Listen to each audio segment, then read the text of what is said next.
నమస్తే, welcome to YCP అఫీషియల్లో అరాచకం. అయితే ఏంటిదా అనుకుంటున్నారా? వీళ్ళ సోషల్ మీడియాకి సంబంధించి అక్రమంగా చేసే పోస్టులు కావచ్చు, లేదా ఏదైతే వ్యక్తిగత హననం కావచ్చు, ఇప్పటికీ వీళ్ళు మానుకోవడం లేదని అనుకోవచ్చు. అంటే వాస్తవానికి అరెస్టులు జరుగుతున్నా ఏది పట్టించుకున్నటువంటి పైన, లేదా మమ్మల్ని అరెస్ట్ చేయండి, దీన్ని బట్టి మేము సానుభూతి పొందుతామని చెప్పి అనుకుంటున్నారేమో. కానీ వాస్తవానికి వైసీపీ వాళ్ళు మర్చిపోతుంది ఏంటి అంటే, వైసీపీ నాయకులు ఎవరెవరైతే అరెస్ట్ అయ్యారో, అరెస్ట్ అయిన వాళ్ళపైన ఎవరిపైన సానుభూతి లేదు. గతంలో మనం చూసుకుంటే ఎవరినైనా అన్యాయంగా అరెస్టులు చేస్తే వాళ్ళకు ఒక సానుభూతి ఎలా ఏర్పడుతుందో తెలుసుకోవాలంటే అది చంద్రబాబు నాయుడు గారిని అక్రమంగా అరెస్ట్ చేసినందుకు ప్రపంచవ్యాప్తంగా తెలుగు వాళ్ళు ఎక్కడున్నా సరే బయటికి వచ్చి మరీ నిరసనలు చేశారు. అది తెలుగు 2 రాష్ట్రాలకు పరిమితం కాలేదు, పూర్తి ప్రపంచవ్యాప్తంగా అన్ని రాష్ట్రాలలో కూడా మనం చూసాం. అయితే ఇదే విధంగా ఇప్పుడు వీళ్ళు మమ్మల్ని కూడా ఏదైనా చేస్తే, అరెస్ట్ చేస్తే సానుభూతి వస్తుందని చెప్పి అనుకుంటున్నారేమో.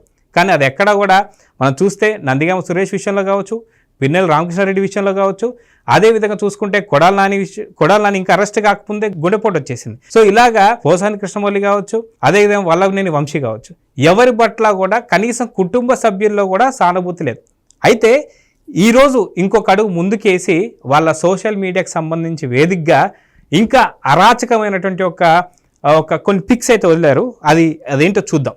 అయితే ఇక్కడ ఒకసారికి చంద్రబాబు నాయుడు గారు అయితే స్కామ్ టూల్ కిట్ అంటే ఆయన పనే స్కాములు చేయడం అన్నట్టుగా మాట్లాడుతూ ఇక్కడ కొన్ని డాలర్లు అంటే కొన్ని కోట్ల రూపాయలలో, కొన్ని లక్షల కోట్లలో ఆయన స్కామ్ చేసినట్టుగా మాట్లాడుతున్నారు. నిజంగా ఒకసారి కాకపోతే ఇంకోసారికైనా సరే వీళ్ళకి బుద్ధి రావాలి. ఎందుకు అంటే స్కిల్ స్కామ్ అని చెప్పేసి అరెస్ట్ చేశారు. దాదాపు 52 రోజుల నుంచి 53 రోజులు అరెస్ట్ చేసేసి పెట్టారు రాజమండ్రి జైల్లో. మీరు పెట్టిన తర్వాత అప్పుడుంది వైసీపీ హయామే, మీ హయాంలోనే అరెస్ట్ చేశారు. మీ హయాంలోనే దాదాపు రోజుకి ₹1 కోటి తీసుకునేటువంటి ఒక లాయర్ని పెట్టారు. ఏది ఆ కేసు? ఎక్కడికి పోయింది ఆ కేసు? ఏం జరుగుతుంది ఆ కేసు? ఎందుకని మీరు దాన్ని నిరూపించలేకపోయారు? అప్పుడుంది మీ హయాంలోనే కదా. నిజంగా స్కామ్ జరిగిందా? స్కాముల గురించి మీరు మాట్లాడుతున్నారా? వాస్తవానికి మద్యం scam just only commission base మీదే 3,100 పైచీలకు మిథున్ రెడ్డి జగన్ రెడ్డికి కమిషన్ ఇవ్వలేదా? అది తెలిసిన వెనువెంటనే మరుసటి రోజు తాడేపల్లి ప్యాలెస్ దగ్గర ఏదైతే ఈడీకి సంబంధించి ఏదైతే మద్యానికి సంబంధించిన ఫైల్స్ తగలబడలేదా? ఆ తగలబడ్డ ఫైల్స్ ఏదైతే ఉన్నాయో ఇద్దరు జస్ట్ ఆ మంటలు ఆరుతుంటే 5 మంది 5 చోట్ల 5 యాంగిళ్లలో వీడియోలు మీరు తీయలేదా? మద్యం స్కామ్ గురించి మీరు మాట్లాడతారా? మైనింగ్ స్కామ్ గురించి మాట్లాడతారా? లేదా తిరుపతి లడ్డు కల్తీ గురించి, దాంట్లో జరిగిన స్కామ్ గురించి మీరు మాట్లాడతారా? స్కాముల గురించి మీరా మాట్లాడేది?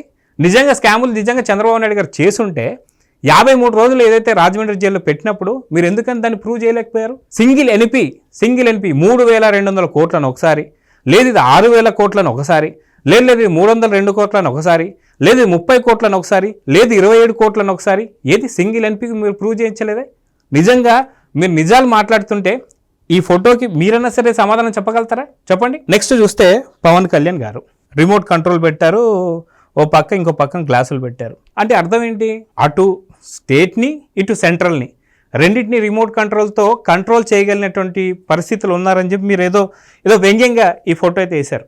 కానీ వాస్తవానికి ఎన్నిసార్లు చెప్పారు ఆయన, మాకు ఈ రాష్ట్రానికి సుదీర్ఘంగా ముఖ్యమంత్రి చంద్రబాబు నాయుడు గారే ఉండాలని చెప్పి అసెంబ్లీ సాక్షిగా అనడంతో పాటు మళ్ళీ రానున్న 15 ఏళ్ళు మా కూటమి ఇంతే ఉంటుందని చెప్పిన తర్వాత కూడా ఎలాగ పవన్ కళ్యాణ్ గారు కంట్రోల్ చేస్తామని చెప్పి అనగలుగుతారు? ఆయన రిమోట్ కంట్రోల్ ఇంకా మీకు సంబంధించి అంటే వైసీపీకి సంబంధించిన రిమోట్ కంట్రోల్ ఇంకా తీసుకోలేదు. నిజంగా తీసుకుంటే ఈ పరిస్థితి మీరు ఇప్పుడు ఇలాంటి ఫోటోలు కూడా వేసేవాళ్ళు కాదు. కానీ ఏదైనా సరే చాలా సఖ్యతగా వెళ్ళాలి, ఎక్కడ కూడా కక్షపూరిత రాజకీయాలు చేయకూడదు అని అంటూనే ఏదైతే కూటమి ఒక పాలసీని పాటిస్తుందో దాన్ని మీరు రెచ్చగొట్టి, మత విద్వేషాలు రెచ్చగొట్టి, పాస్టర్ ప్రవీణ్కి సంబంధించి కూడా ఇప్పటికీ అది అన్నట్టుగా మీరు చిత్రీకరిస్తున్నారు. అది సహజ మరణం అని చెప్పేసి సీసీ ఫుటేజ్లో ఆయన మందు తాగిన విషయాలు కావచ్చు అన్ని బయటకు వస్తున్నాయి. అయినా సరే రెచ్చగొట్టే ధోరణి మీరు. మొన్న ఈ మధ్య పవన్ కళ్యాణ్ గారు ఏదో గుళ్ళు సందర్శిస్తానికి వెళ్తే చంద్రబాబు నాయుడు గారు ఫోన్స్ కూడా పవన్ కళ్యాణ్ తీయడం లేదు, వీళ్ళిద్దరికి చెడిపోయింది, ఇక అంతే విడిపోతున్నారని చెప్పేసి మాట్లాడారు. ఏం జరిగింది? అది కట్ చేస్తే ఏదైతే విజయవాడ మ్యూజికల్ నైట్లో పవన్ కళ్యాణ్ గారు అక్కడ రాలేదా?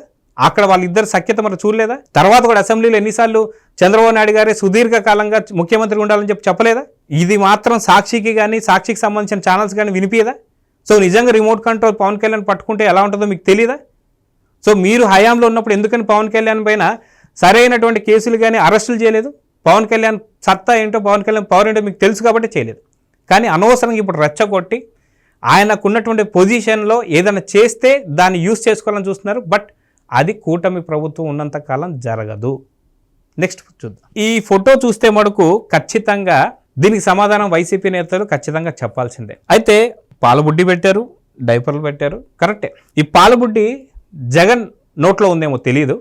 అదేవిధంగా ఈ డైపర్ కొడాలి నాని వేసుకున్నాడు అనుకుంటా. ఎందుకంటే రెడ్ బుక్ ఇంకా తెరవకముందే, అసలు అరెస్ట్ అనేది మాట రాకముందే హైదరాబాద్లో ఉన్న ఏఐజీ హాస్పిటల్ ఏదైతే ఉందో అది చాలా పెద్ద హాస్పిటల్ అని చెప్పాలి. ఎందుకంటే ఫారెన్ నుంచి కూడా డాక్టర్స్ వచ్చి అక్కడ ట్రీట్మెంట్ చేసి వెళ్తుంటారు. కానీ ఈ డైపర్ సైజ్ సరిపోలేదు అనుకుంటా కొడాలి నానికి.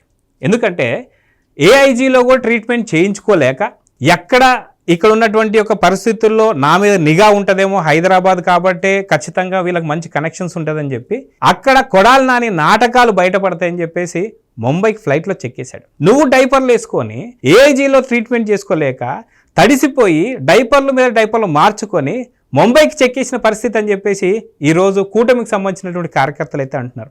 సో నిజంగా ఈ ఫోటో ఎవరికి వర్తిస్తుందంటే ఖచ్చితంగా జగన్ పాలపిక పెట్టుకున్నాడు, ఏది మాట్లాడు. అదేవిధంగా డైపర్లు వేసుకున్న కొడాలి నాని. రెడ్ బుక్ అనగానే గుండెల్లో దడ. గతంలో కొడాలి నాని ఏమన్నాడు?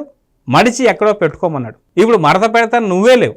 సో నిజంగా ఈ ఫొటోస్ అన్నిటికీ కూడా మీరే ఖచ్చితంగా సమాధానం చెప్పుకోగలుగుతారా చెప్పండి. సో ఖచ్చితంగా ఈ ఫోటోలు ఏవైతే ఉన్నాయో వీటన్నిటి తర్వాత అతి తొందరలో దీనికి సంబంధించి కౌంటర్ ఫొటోస్ కూడా రాబోతున్నాయి. జగన్ చేతిలో గొడ్డలు ఉండబోతుందా? విజయసాయి రెడ్డి చేతుల్లో వెన్నుపోటుకి సంబంధించి గొడవలు ఉండబోతుందా? సజ్జల చేతుల్లో సకల శాఖ మంత్రి కాబట్టి అందరినీ వాడుకోబోతున్నాడా? అదేవిధంగా అంబటి రాంబాబు అంటే సంజన సుకన్య గుర్తొస్తున్నారా? అదేవిధంగా చూసుకుంటే అనిల్ కుమార్ యాదవ్ ఒక నీటిపారుదల శాఖ మంత్రిగా ఉంటూ బెట్టింగ్ యాప్స్ ప్రమోట్ చేస్తున్నాడని చెప్పేసి బెట్టింగ్ సంబంధించిన ఫోటోలు రాబోతున్నాయి. ఖచ్చితంగా మీ మీద ఒక మంచి మంచి కార్టూన్స్ అయితే రాబోతున్నాయి. 100% ఇవి చాలా చక్కగా నస్తాయి. ఇవి ఖచ్చితంగా ఈ వైరల్ అయితే చూద్దాం ఏం జరగబోతుందో. నమస్తే. Please subscribe to Leo news for more videos.